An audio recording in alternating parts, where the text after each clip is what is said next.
మీరు ఒకసారి హగ్ తీసుకోవాలి సార్, ధైర్యం చాలట్లేదు. మీకు ధైర్యం ఉండడానికి నాకు కొంచెం ఇస్తారా? వాట్ మీకున్న ధైర్యంలో నాకు కొంచెం ఇస్తారా? హగ్ చేసుకుంటా. I never hug men.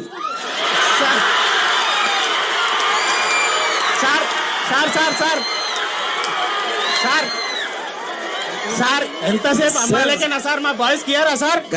నేను నీకేం సార్, ఒకసారి ద్రోహం చేశానని నన్ను ఇంత అవమానిస్తున్నారు. సార్ సార్ సార్ నేను ఎట్లా కనిపిస్తున్నా చెప్పండి ఒకసారి. సార్ మేము నీ గురించి మాట్లాడాలి. నేను ఒక క్వశ్చన్ అడుగుతాను, నేను మగవాళ్ళని హక్ చేసి వాళ్ళు కనిపిస్తున్నానా? సార్ ఒకసారి మీ గురించి మాట్లాడాలి సార్. నేను ఒక్క నిమిషం. ఏది sir? Sir 2 minutes sir. Tell me. Sir మీ దగ్గర ఉంటే కొంచెం నా ధైర్యం. మీరు కౌలించుకుంటారేమో నాకు భయం వేస్తుంది. కాదు సార్, మిమ్మల్ని అంటే మీ ధైర్యాన్ని నాకు కొంచెం ఇస్తారేమో అని. ఓకే